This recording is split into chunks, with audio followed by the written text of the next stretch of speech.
Assalamu alaikum. Today we are discussing about August 2022 FCPS paper.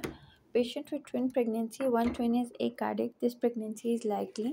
अच्छा, acardic twin आपके पास trap sequence में होता है जिसमें ट्विन रिवर्स आर्टियल परफ्यूजन सीक्वेंस होता है जिसमें पंप ट्विन जो है एकार्डिक ट्विन के पास एकार्डिक ट्विन एक मालफॉर्म्ड ट्विन है जिसके फीटल पार्ट्स नहीं होते, ठीक है। तो जो ब्लड है वो पंप ट्विन भेजता है और वहीं से फिर एकार्डिक ट्विन से होकर वापस पंप ट्विन में जाता है और इसे ट्विन रिवर्स आर्टियल परफ्यूजन सीक्वेंस कहते हैं। इसमें जो है एक ट्विन को पॉलीसाइथीमिया होता है, एक दूसरे को एनीमिया होता है, ठीक है।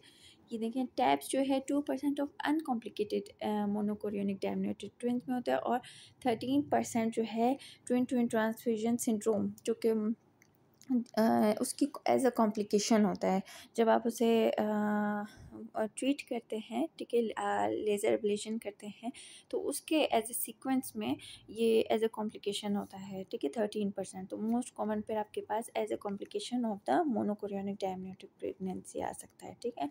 तो ये MCDM में आ गया, monochorionic diamniotic twins, monochorionic mono amniotic pregnancy, one twin IUD, mother came for advice of second twin, incidence of death of second twin, ठीक है। अगर डेथ का पूछें तो 15% और न्यूरोलॉजिकल डैमेज का पूछें तो वो 26%, तो कंबाइंड 41% बन जाएगा, ठीक है।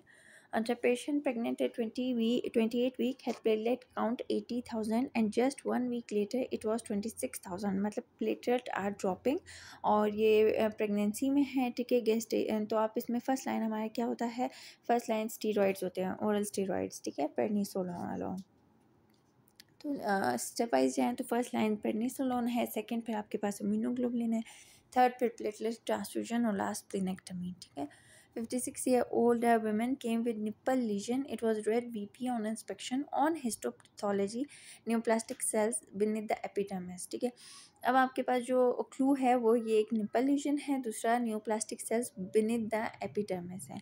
तो ये पेजिट डिजीज़ है। पेजिट डिजीज़ में आपको ज़्यादा वो सेल्स के बारे में बताएंगे। एक तो ये क्लू हो सकता है कि पोस्ट मेनोपॉजल पेशेंट है, ठीक है, तो ये 56-year-old है। दूसरा प्लियोमॉर्फिक सेल्स हो सकता है, atypical cells with oval nuclear, या जो है मोर वो सेल्स को डिस्क्राइब करेंगे। तो इसमें एक तो उन्होंने सेल्स को डिस्क्राइब किया और दूसरा वो निपल लीजन के साथ तो एक्स्ट्रा मेमोरी पेजिट डिजीज़ है ये, ठीक है ना। एक्स्ट्रा मेमोरी पेजिट डिजीज़ हो गया, निपल लीजन भी था। 20-year-old with heavy irregular period since 1 year, HB 8.5, what to give as a treatment,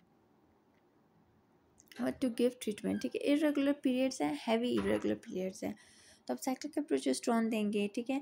hormonal देंगे, सबसे पहले तो नॉन हार्मोनल देते हैं लेकिन यहाँ पर HB उसका काफ़ी ड्रॉप कर रहा है और दूसरा इरेगुलर है, ठीक है। तो वो जो साइक्लिकल आप देंगे तो फिर वो उसको इरेगुलरिटी को भी करेक्ट कर देंगे। Hepatitis C incidence with needle prick injury आपके पास 1/1000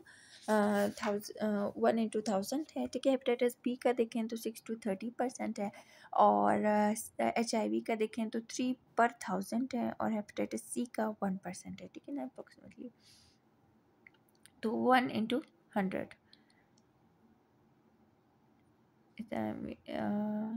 HIV mode of delivery to decrease the MTCT risk क्या होगा कि आपने C सेक्शन करना है, ठीक है। इसका C सेक्शन है या फिर आप अवॉइड ब्रेस्ट फीडिंग, दो रूट्स होते हैं जिससे आप मदर टू चाइल्ड ट्रांसमिशन को डिक्रीज कर सकें। आइडियल फ्लूइड थेरेपी हेपेरेमेसिस में क्या देते हैं आप, normal saline with KCl। Patient 25 week पे आई है, ट्विन ट्विन ट्रांसफ्यूजन सिंड्रोम है, तो आपने उसे क्या देना है, ठीक है। 25 वीक पे अगर आ जाए, ठीक है, तो twin twin transfusion syndrome presenting before 26 week of gestation should be treated by fetoscopic laser ablation rather than amnio reduction और septostomy, ठीक है ना। तो जो भी 26 वीक से पहले आता है उसे आपने क्या करना है, फीटोस्कोपिक लेज़र एब्लेशन, ठीक है। Laser ablation width of the placental vessels, ये C आंसर है इसका, ठीक है। Patient with female genital mutilation came at 12 week infibulation noted, a suitable time to defibrillate. अच्छा, इसका सूटेबल टाइम कब होता है, इज़ एट और अराउंड, ठीक है ना, एट और अराउंड 20